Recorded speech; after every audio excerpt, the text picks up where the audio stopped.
L'objectif global de la rééducation dans le syndrome du Covid long est finalement de redonner au patient ses activités de la vie quotidienne dans un premier temps, de pouvoir lui redonner la marche, la montée, la descente des escaliers, de pouvoir vraiment reprendre ses activités quotidiennes et ce, le plus vite possible. Pour cela, nous allons avoir énormément d'activités possibles du champ même de la réadaptation cardio-respiratoire que nous connaissons par ailleurs. L'un des premiers points, ça va être de pouvoir régler avec lui son hyperventilation par des techniques de ventilation dirigée, alors que le patient a une ventilation plutôt rapide à type d'hyperventilation. Pouvez-vous s'il vous plaît refaire finalement voilà, une ventilation avec une fréquence proche de 20 voire supérieure à 20 dans certains cas. Le premier but du kinésithérapeute, ça va être de l'aider à retrouver une ampliation thoracique plus importante, de retrouver des volumes respiratoires plus importants et de pouvoir apprendre au patient à guider cette respiration et à la contrôler. Alors évidemment, là, le sujet se prête à l'exercice. Dans les formes sévères, eh bien, il est beaucoup plus difficile d'obtenir le résultat escompté. On peut demander au sujet d'utiliser ses propres mains pour sentir lui aussi finalement la respiration, de pouvoir guider cette respiration avec ses mains pour petit à petit lui permettre de réaliser la technique tout seul.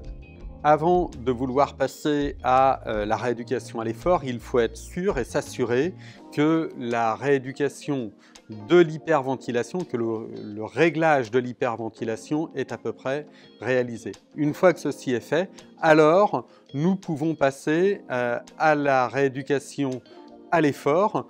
Nous avons un certain nombre de tests comme le Up and Go test, comme le fait assis, debout, s'asseoir un certain nombre de fois dans une période de 30 secondes, encore une fois avec le besoin de corréler le résultat à l'âge et au sexe du patient que nous avons. Dans les possibilités, nous avons aussi le test de marche de 6 minutes, où, rappelons-le encore une fois, il est capital de mesurer la fréquence respiratoire et de mesurer la tension artérielle avant le test et au cours d'une séance qui peut être un peu longue, de pouvoir gérer en fonction des paramètres que vous allez trouver. Notez qu'il n'est pas rare d'avoir des phases de repos plus longues que les phases de travail, tout simplement pour que le sujet puisse récupérer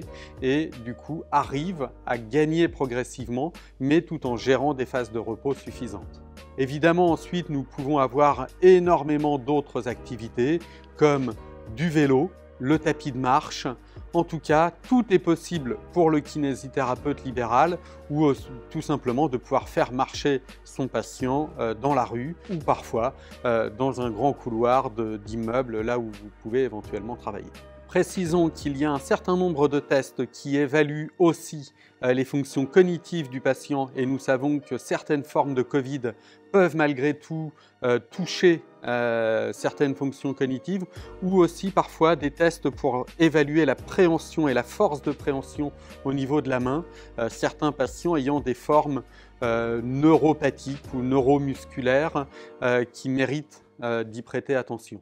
Le test de l'équilibre unipodal est aussi un test à réaliser. Certains patients arrivent à avoir vraiment des troubles de l'équilibre unipodal. Dans ce cas-là, la rééducation pourra se faire à travers une rééducation active et une rééducation proprioceptive pour pouvoir améliorer les capacités du patient et ainsi obtenir l'objectif final qui est de retrouver ses activités de la vie quotidienne. Parallèlement, en plus de tout cela, le kiné a un rôle majeur dans le fait de rassurer le patient, le fait de le guider, de l'orienter. On a évoqué cette logique de choc post-traumatique, patient qui s'est potentiellement retrouvé en réa, intubé, ventilé et qui, au moindre désordre respiratoire après, à la moindre hyperventilation, peut être en panique. Il est aussi de notre rôle de kinésithérapeute de le rassurer, de lui dire que ça fait partie finalement des suites connues et logiques du Covid long et de pouvoir l'informer qu'il ne doit pas s'inquiéter outre mesure à chaque hyperventilation et que finalement c'est en apprenant à vivre avec et en régulant progressivement les choses qu'il va réussir à retrouver une qualité de vie.